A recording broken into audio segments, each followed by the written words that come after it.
This is ridiculous. My blood transfusion technique saved many lives, and you know it. You see? That is exactly what I hate about people like you. You avoid this kind of accusation instead of facing reality. It seems you have bad memories of your military service. I refuse to see this industrial slaughter as scientific progress. War only reveals the worst in men. We can at least agree on something, Dr. Ackroyd.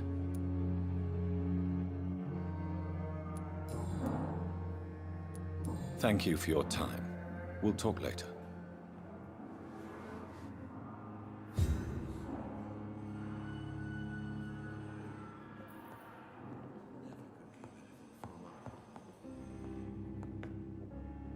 Good evening, Doctor.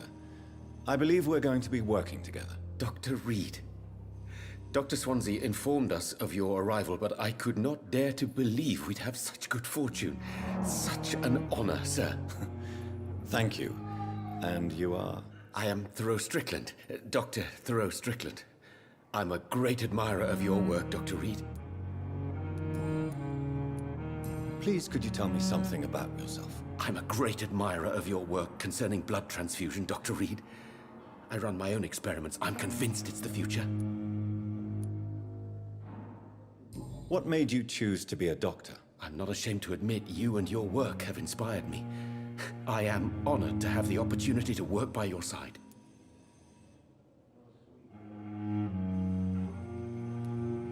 It's always a pleasure to share scientific and medical knowledge with someone eager to learn. I'll be glad to help you if I can. This epidemic may be the century's most terrible disaster, but I'm convinced that we, as doctors, are the only ones able to defeat it. I based my technique on my mentor's research. He helped me perfect my method.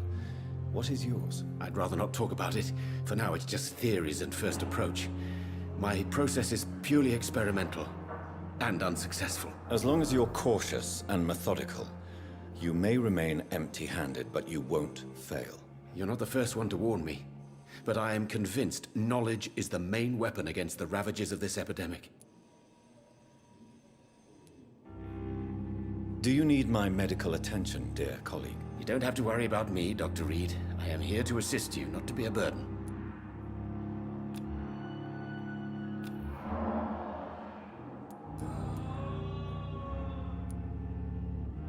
Tell me more about your willingness to experiment with new medical techniques. Harvey Fiddick is a patient suffering from a severe injury that could cripple him if not treated correctly. I'm convinced your blood transfusion technique could help him. What is it you really want? To save him, or to prove your point? Fair question.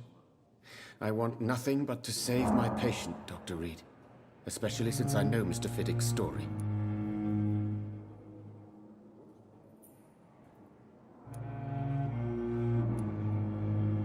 Tell me Mr. Fiddick's story. Our first diagnosis was compromised because Mr. Fiddick lied to us about the real origin of his injury. He first claimed it was an accident. But why would he hide such crucial information from us? Because he is a proud father, ashamed of putting his children at risk because of his own negligence. This personal involvement could also appear to be a lack of impartiality. You must know that a good surgeon must remain neutral. I agree. But that does not excuse Dr. Ackroyd's behavior, a man who did not even take time to converse with his patient. Do you think keeping his distance was a mistake? All I know is that I'm taking care of human beings with desires, hopes, and fears. Not some biological machine comprised of blood, bones, and flesh.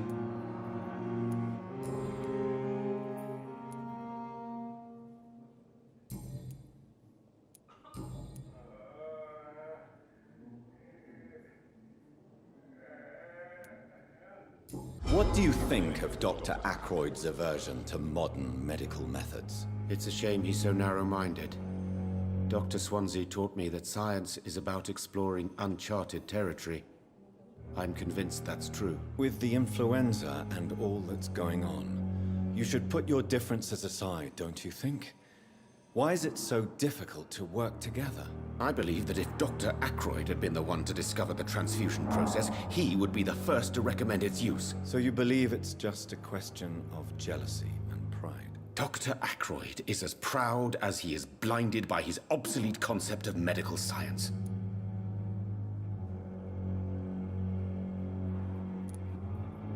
Please, could you tell me something about yourself?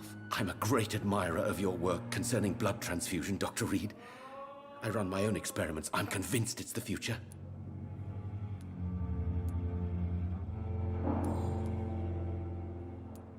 What can you tell me about the Pembroke? Well, it has always been an honor to work with Dr. Swansea. But with your arrival, I can't think of a better opportunity to learn about blood transfusion.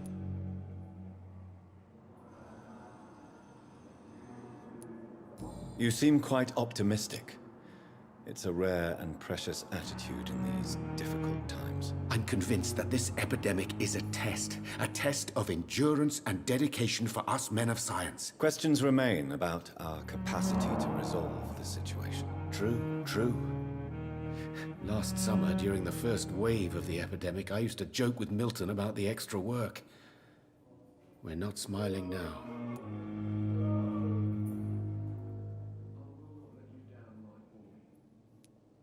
Do you need help with anything in particular? Well, yes, maybe. I'm waiting for a batch of products I ordered for my personal research, yet my supplier seems to have vanished. Do you want me to play the errand boy for you? Oh no, Dr. Reed. But if you went personally to his shop, what with your reputation and all, he wouldn't dare to refuse the products I need. I see. Well, give me the address, for I may pass by if I have time.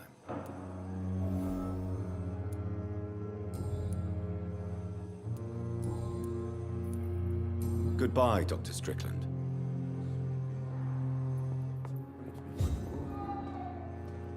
Never could keep anything from her.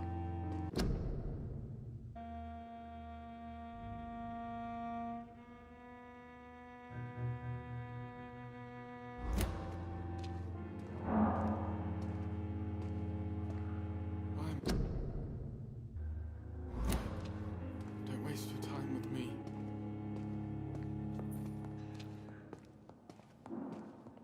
I will not let you down, my boy. I'm so tired. Will this shift never end?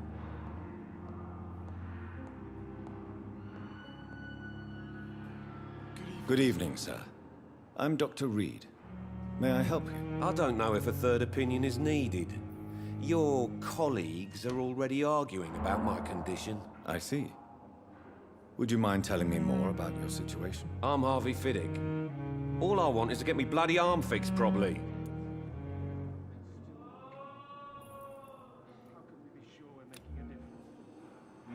Is there anything else that's bothering you? Can I help in any way? I'm all right. Considering the state of this place, I should consider myself lucky, I guess.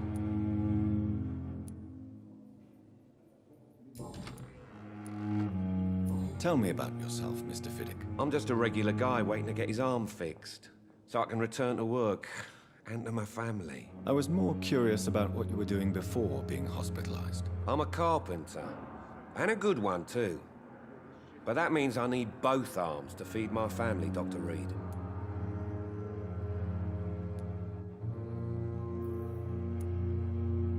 Are you satisfied with your treatment here? Well, it's clear that I've chosen a bad time to be injured. Forgive my bluntness, but you seem overwhelmed by cases of the flu. I won't lie to you about it. I'm afraid we are. Are you sure you don't want to operate yourself, Dr. Reed?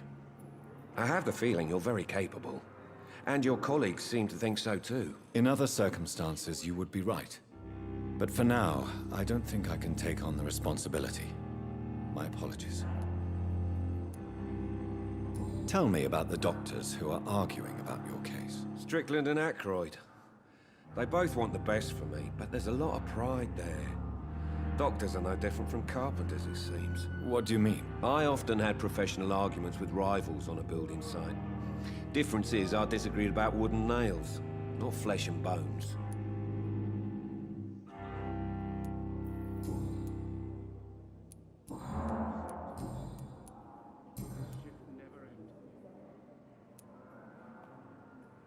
Tell me about your injury, Harvey. Why do you feel so guilty about it? My wife died because of me. And now I may lose everything because I've been careless enough to hurt myself. What an arsehole. How could your job be responsible for your wife's death? I was working a double. She went out to bring me a hot meal and got caught in a German bomb raid.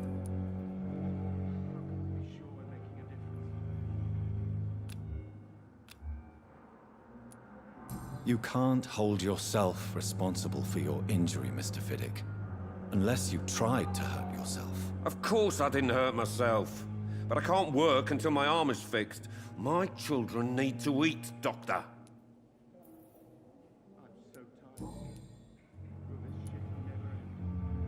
Tell me more about the death of your wife, Harvey. 1915. I was in the army. Building workshops for the Royal Flying Corps. Helen was happy I wasn't sent to the front. What happened? The Germans sent Zeppelins to bomb the construction site, but they missed their target. My wife was bringing my dinner when the bombs fell. How can we be sure we're making a difference? I'm sorry for your loss. So many died during the bombings. I served in France and witnessed the carnage there. I would like to say that she didn't suffer. Truth is, I have no idea. I just know that I'm all that me kids have. Poor little bleeders.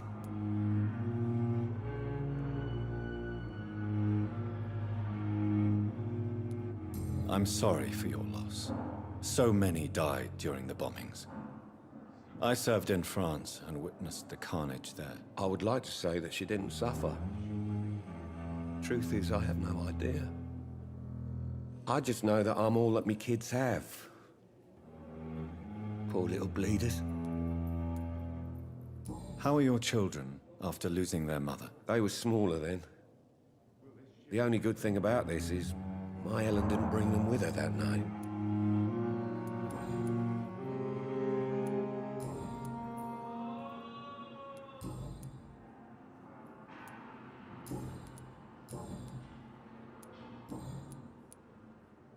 Goodbye for now, Mr. Fiddick.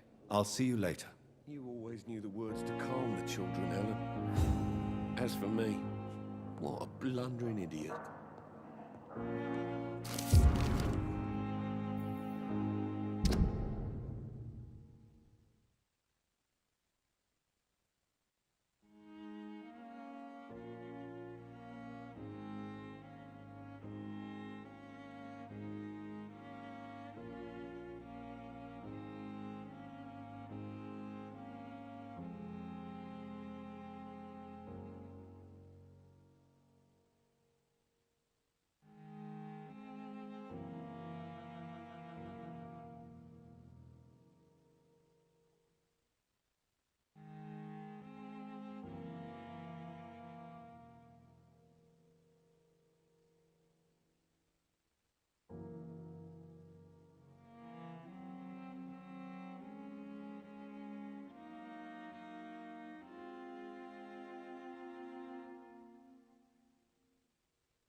Still more coming.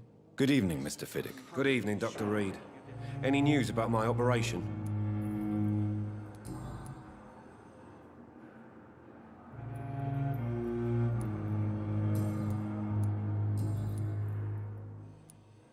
You seem worried about the safety of your family.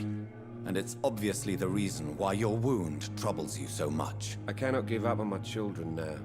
They both need me living. What about their mother, if I may ask? She died in 1915 during one of the first Zeppelin raids. We never found her body. Tell me about your injury, Harvey. Why do you feel so guilty about it? My wife died because of me. And now I may lose everything because I've been careless enough to hurt myself. What an arsehole.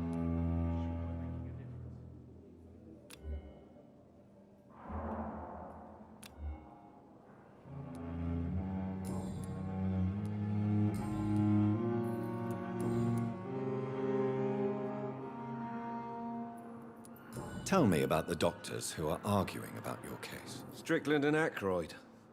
They both want the best for me, but there's a lot of pride there. Doctors are no different from carpenters, it seems. What do you mean? I often had professional arguments with rivals on a building site. Difference is, I disagreed about wooden nails, not flesh and bones.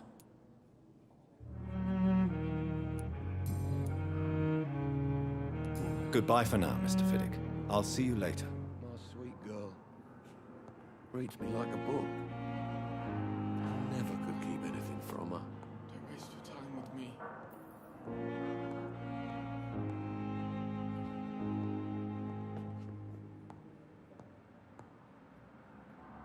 So many deaths. And still more coming. I'm sure we're making a difference.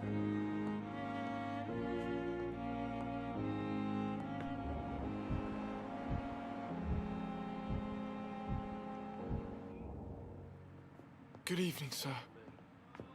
Doctor. Good evening. I'm Dr. Reed. Can I help at all? No, Really? Why are you here, then? I don't want to talk. My throat hurts too much. I suppose that this pain is the reason you're here. Is someone taking care of you? Yes. And no. Could you at least tell me your name, sir? Mortimer. Mortimer Goswick.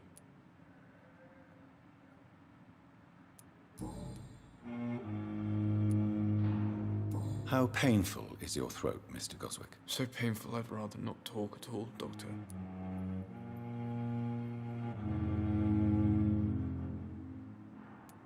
I'm sure you realize a doctor and his patient have to communicate, sir.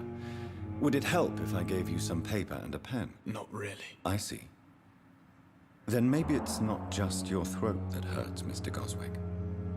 Perhaps your sore throat is just the consequence of something more hurtful. Yes, maybe.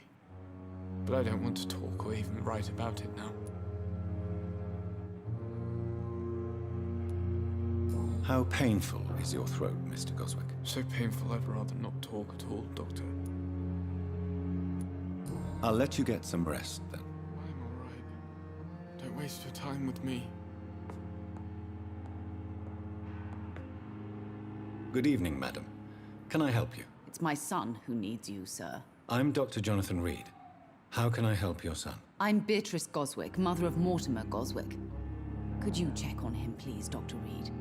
I've heard much of your talents as a physician.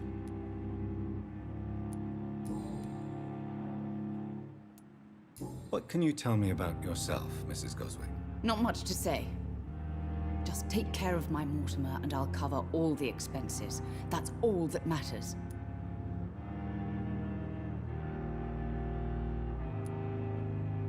Are you really that rich? Most of the patients here are of a more humble origin, if I may say so. Yes, thanks to my husband. May he rest in peace. I can cover any needed medical expenses. May I ask if you have an occupation, Mrs. Goswick? I'm a teacher by profession. I teach young women who are more ambitious about their futures than their families.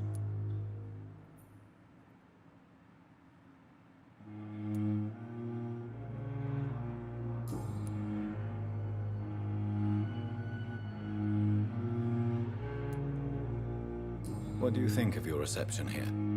Any complaints? I have had the uttermost reservations about this hospital since we arrived.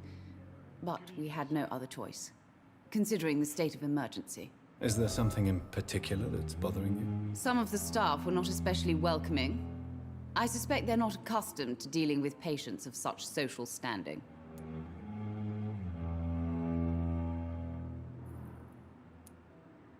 Tell me more about your arrival at the Pembroke Hospital. What gave you such a bad first impression? The ambulance driver was quite rude, for a start. And that nurse, Miss Hawkins, seems to have quite a dubious attitude. What do you mean? She managed to secure a bed for my son despite the epidemic. It was a relief, but it wasn't cheap.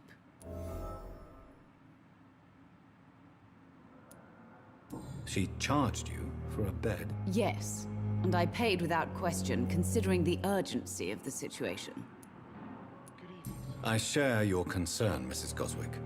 Be sure that I'll talk to the people involved. I don't expect compensation, Dr. Reed. But I'm aware such behavior would not be tolerated in other hospitals.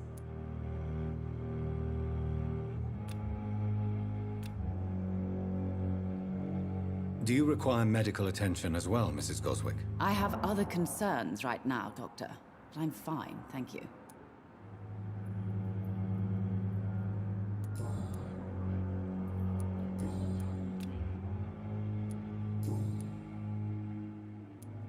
Tell me more about your arrival at the Pembroke Hospital.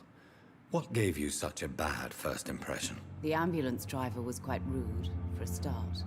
And that nurse, Miss Hawkins, seems to have quite a dubious attitude. What do you mean? She managed to secure a bed for my son despite the epidemic. It was a relief, but it wasn't cheap.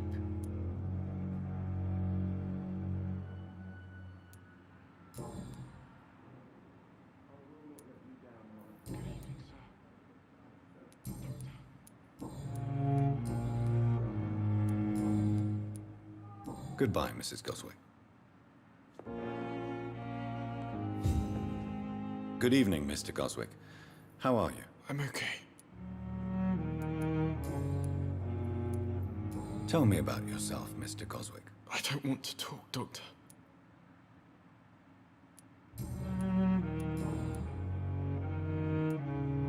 Why did your mother have you hospitalized here? She seems convinced this is a bad hospital. My mother just wants the best for me. She won't rest while I'm here. She'd go all the way to hell and back to help me. Pembroke Hospital may look unorthodox, but rest assured you're in good hands here. It's not me you have to convince, Dr. Reed. It's my mother. Is your mother bothering you? As your doctor, I can ask her to leave you alone if you would prefer. That's tempting, Doctor. But you have no idea what my mother is capable of. She would tie herself to my bed if you asked her to leave.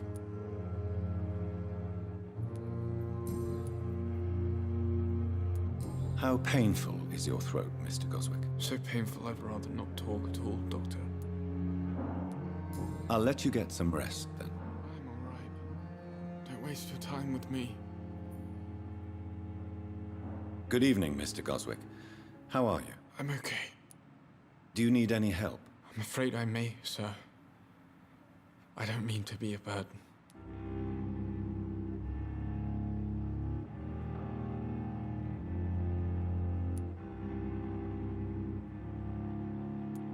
I will see you later.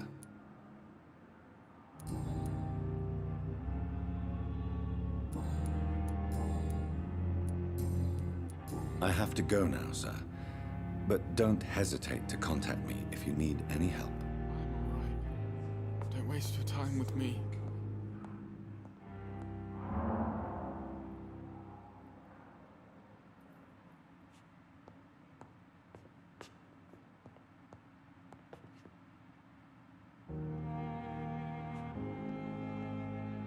Good evening, sir. Doctor.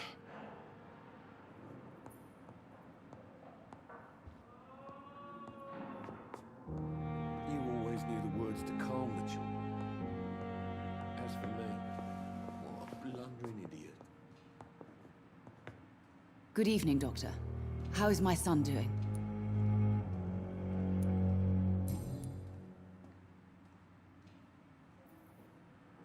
I'm all right. Don't waste your time with me.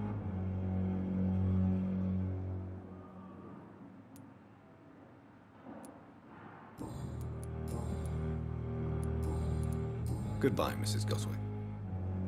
Sweet girl. Reads me like Good a evening, book. sir. I never could keep anything from her.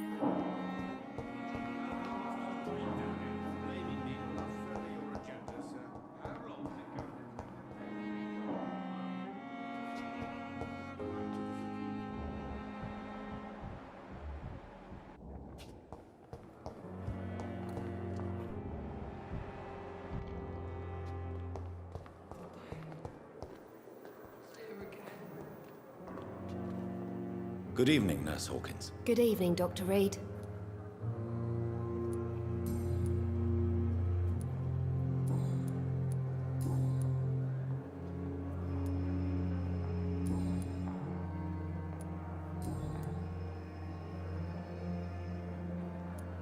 How long have you been a nurse? Well, long enough to see that the epidemic is winning. And no matter how qualified you are, don't tell me you'll change that. You're right. When dealing with such a terrible disease, one must remain humble.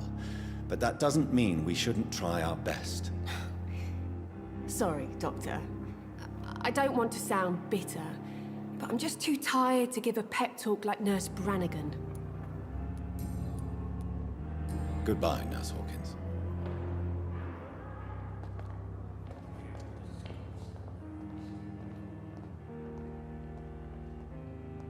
It's locked.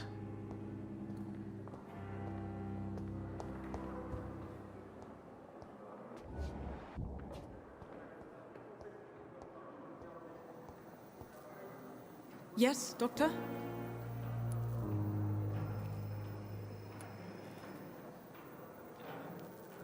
That's all for now, Nurse Crane. Thank you.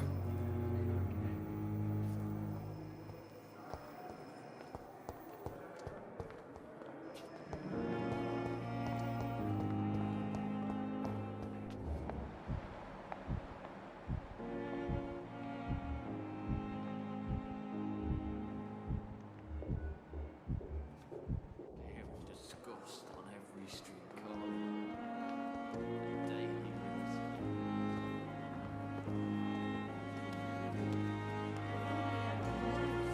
Less resignation and more determination. No, I can count. I wish I could say the same for the others. You look exhausted. You're pushing yourself too hard. You don't have to bear the burden of this responsibility.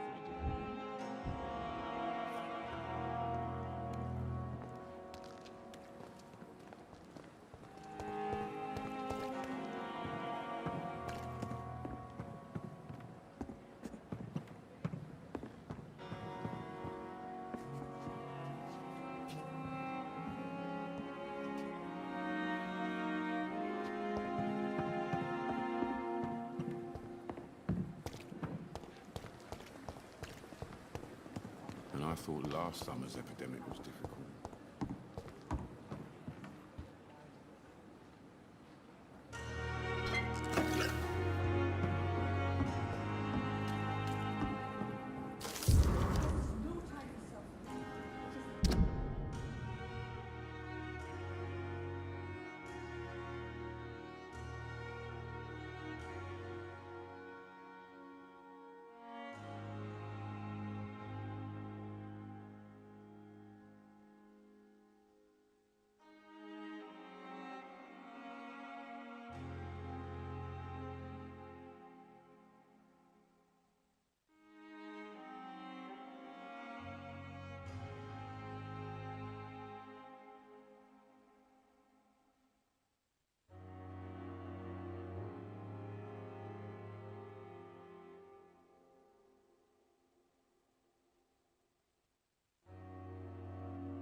Just die like this.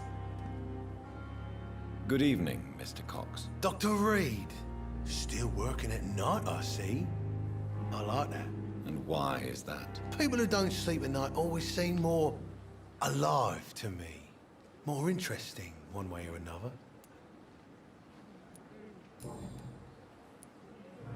Do you ever think about that poor fellow I saw you push in the water. The wound he gave me will make sure I don't forget him. Still fucking hurts. Boss had cut me good. That man was determined to murder you. You almost died. What a surprise. The first time I met him, he nearly shit himself. Fucking coward. I guess revenge gives you balls.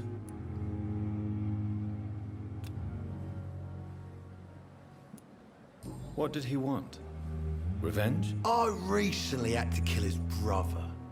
Poor arsehole thought it would be easy to return the favour.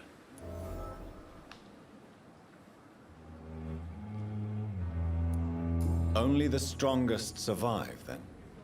Survival at all costs. Is that all you think about? I'm the toughest bastard you'll ever meet, Dr. Reed. And I don't give a fuck what you think of me.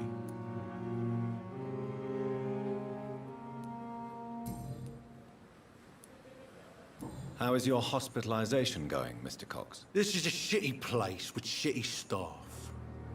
But as long as I'm treated all right, I'll be fine. What's wrong with the Pembroke staff? That bastard you sent to bring me here, Milton. I thought he was going to break all my bones before I reached my bed. I see. Any other smart comments? The nurses aren't too ugly. Especially that foxy one, Nurse Crane.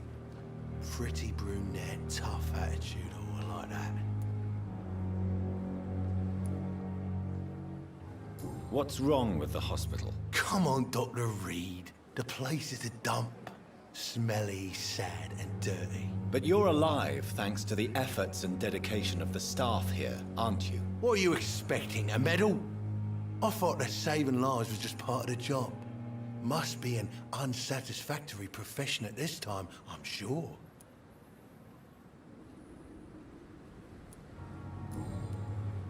You're lucky to be alive, Mr. Cox.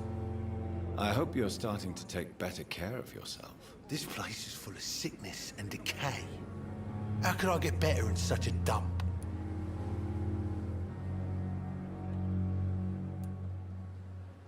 I will see you later.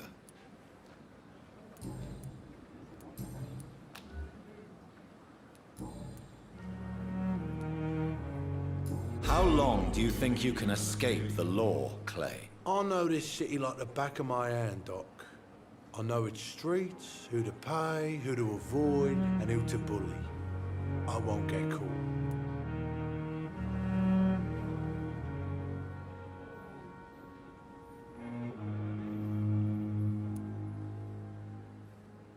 We can't escape the consequences of our actions. The past catches up with us in the end. I ain't afraid of death. I don't hide who I am. I live my life honestly, which is more than I can say for most folks. And who are you, then? I'm the leader of the Wet Boot Boys. One day, I'll leave this shitty place and punch in the face all who thought I would not come back.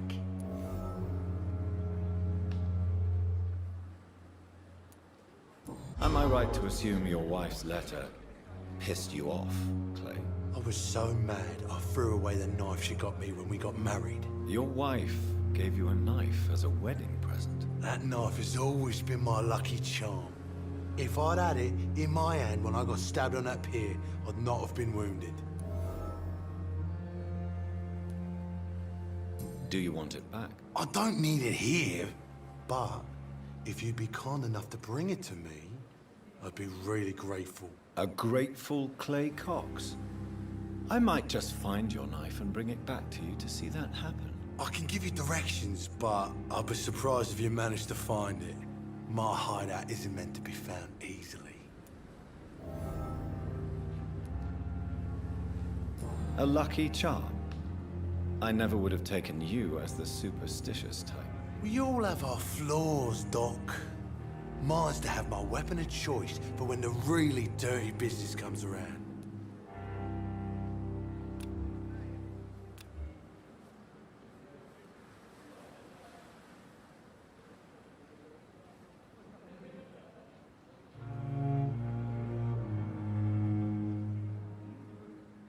You're lucky to be alive, Mr. Cox. I hope you're starting to take better care of yourself. This place is full of sickness and decay. How could I get better in such a dump?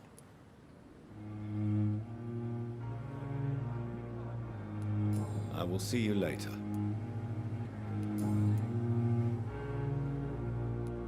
What can you tell me about your marriage, Clay? Marriage is the sweetest cage, they say.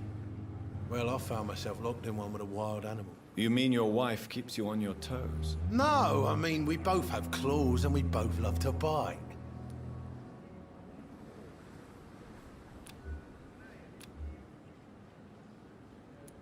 Am I right to assume your wife's letter pissed you off, Clay? I was so mad, I threw away the knife she got me when we got married. Your wife gave you a knife as a wedding present. That knife has always been my lucky charm. If I'd had it in my hand when I got stabbed on that pier, I'd not have been wounded.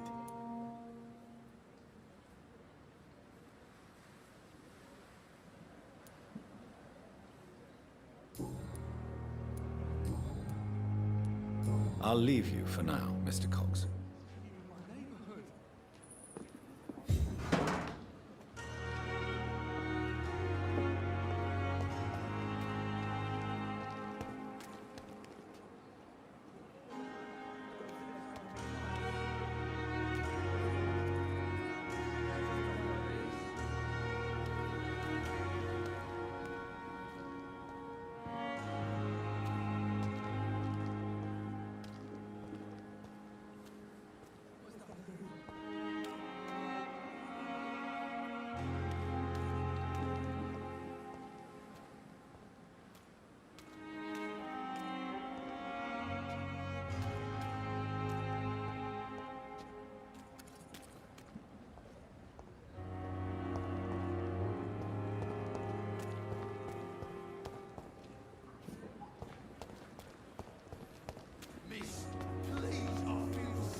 Please, sir.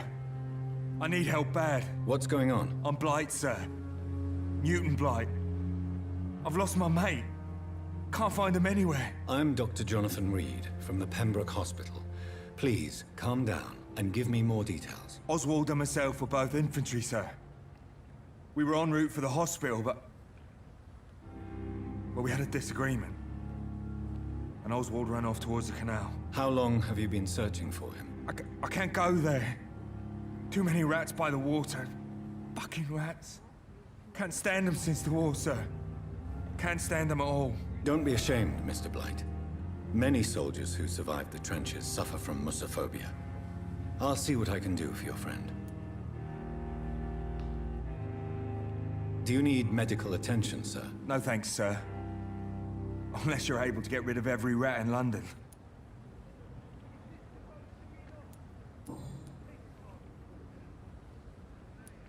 Why do you stay here now that Mr. Thatcher's back? It's complicated.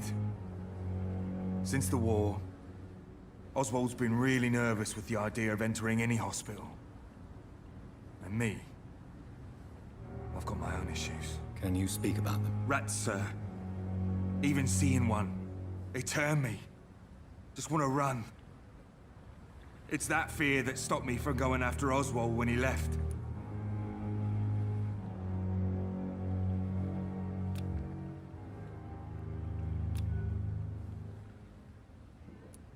What can you tell me about the war, Mr. Blight? If you want to speak about it, of course. War was... well, you know, sir. The stench of death everywhere. Your mates lying bleeding in the mud. Just praying to make it through and get home. Bloody nightmare. Did you know Oswald Thatcher before the war? No. We met in the battlefield. I think we're in the same boat to France. We've stuck together ever since. I fought in France, too. I served as a field surgeon, but it was not uncommon to repel an assault, especially at night. Yeah. The first time I was wounded, I had to protect the infirmary from hostiles. Twice.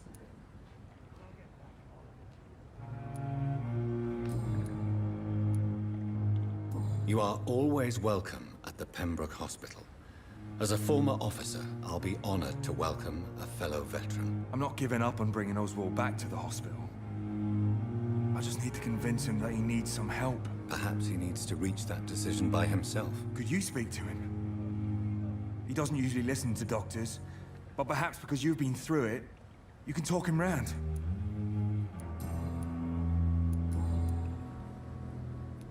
What caused your phobia of rats, Newton? It happened last year following an artillery attack. I was trapped for 2 days in a hole under 2 dead soldiers. And there were rats. Go on. They started eating me as soon as I dozed. Gnawing at my ears, my fingers, lips. I couldn't move. Couldn't call for help. I see. No, you don't. You have no idea what it is to wake up buried under bodies. Fucking vermin eating your flesh. Oswald. He found me and saved me.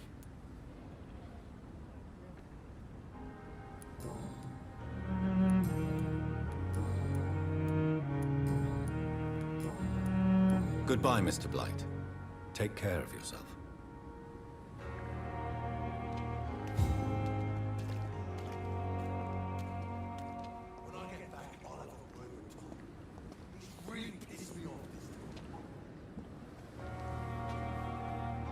We've dodged death so many times.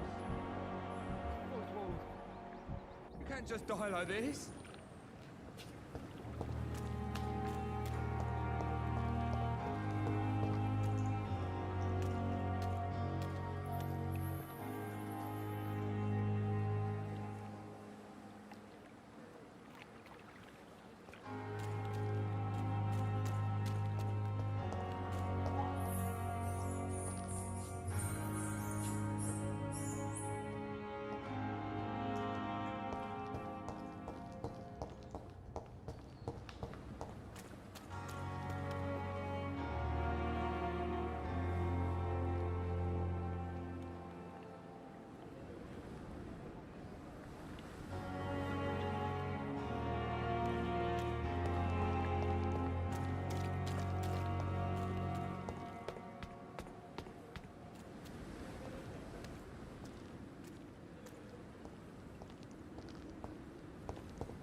Thelma Howcroft said she was being watched by vampire hunters. Where are they hiding? I should investigate. I'm plain and cold. I understand you must be very angry about this unfair situation. I cannot enter. Buried in the same mess.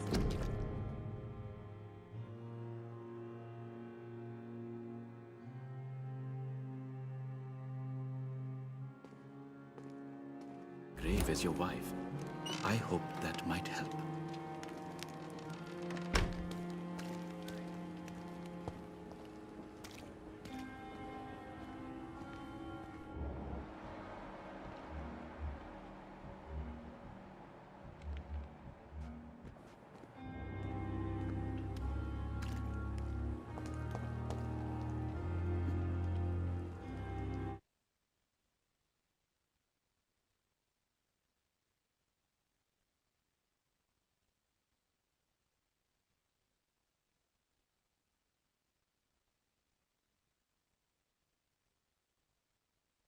Good evening. I'm Dr. Reed. Always a pleasure to meet a colleague, sir. Especially when he was supposedly dead. A colleague? Are you a doctor too? Not anymore, sir. I used to be Dr. Rakesh Jadana. Now, I'm just Mr. Jadana, pawnbroker and humble guardian of this morgue. What do you mean, you used to be a doctor? Was your license revoked? No, sir. It is just that I like to be precise. I run a little pawn shop while taking care of the dead. But I used to be a real doctor.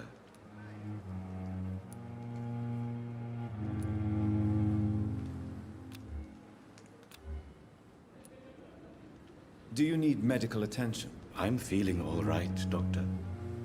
But perhaps it is because I, too, am used to the smell of the dead.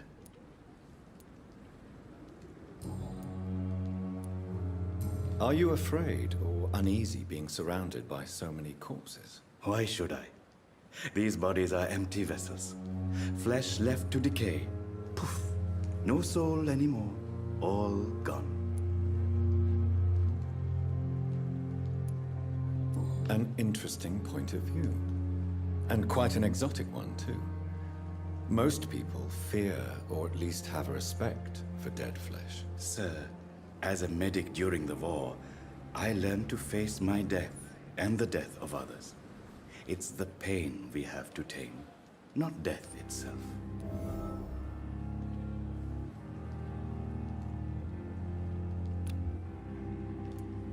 How did you get this job? After I left the army, I worked as an undertaker down by the docks. A dangerous place with many an unpleasant business there. Milton Hooks helped me get a job here.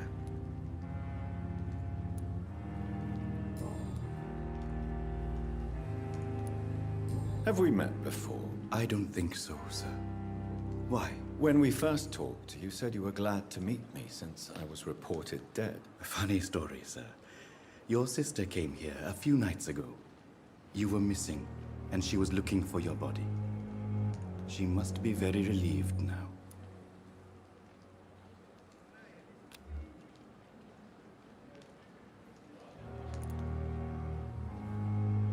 Do you work here alone? Yes, very easy work, sir. All I have to do is watch a few bodies. The situation was very different when the main morgue was still open.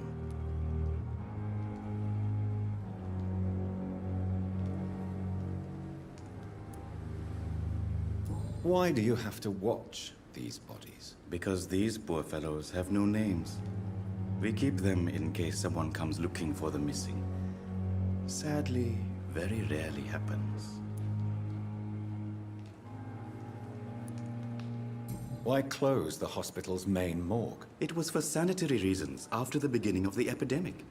Cadavers had to be moved to the nearest mass grave.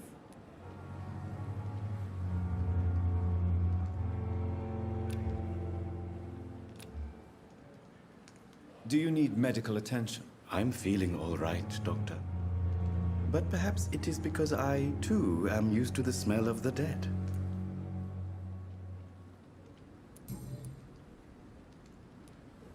Do you work here alone? Yes, very easy work, sir. All I have to do is watch a few bodies. The situation was very different when the main morgue was still open.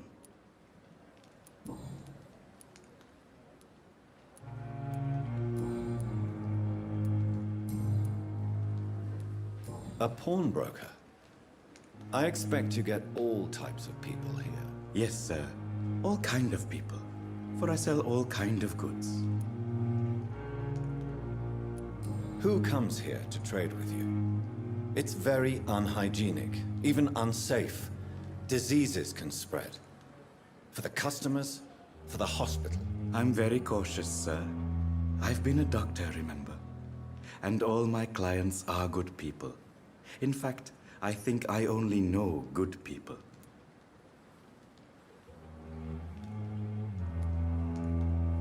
What kind of goods? With the quarantine, it's not always easy to buy things. So I trade, I exchange. Some people sell, some others buy. I like to help.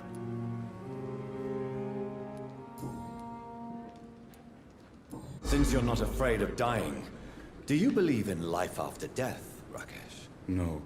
I believe we must do all the good we can while alive. For our time is short, and the obstacles are endless. Do you think you would enjoy immortality as a concept? I don't think so. Don't mistake me. I love life, and I'd like to live a long life. But everything has to decay, sir. Even goodwill.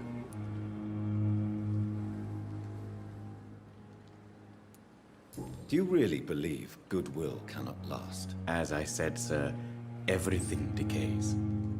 If I was to never die, goodness, I would be bored or worse. And I like to be helpful, sir. Quite depressing, wouldn't you say? Yes, but the good news is, we'll all die before losing our humanity, sir.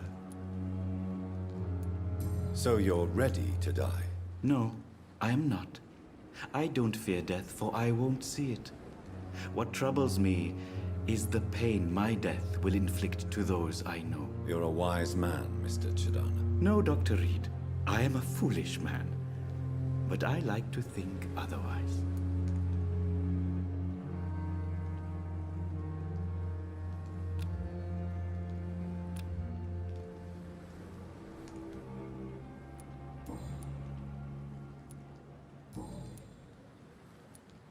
Please show me what you have to sell. Of course. It's just trinkets and curios, really. But I'm sure they can be useful.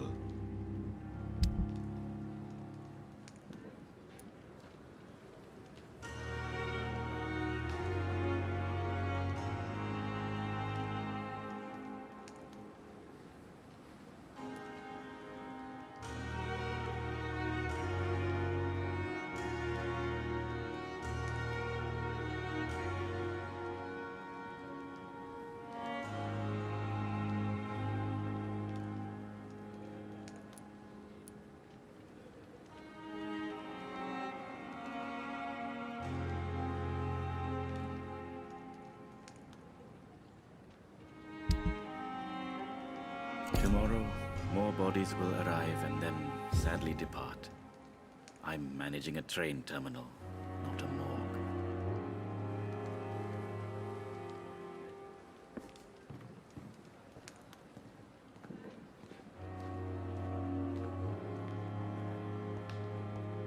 It never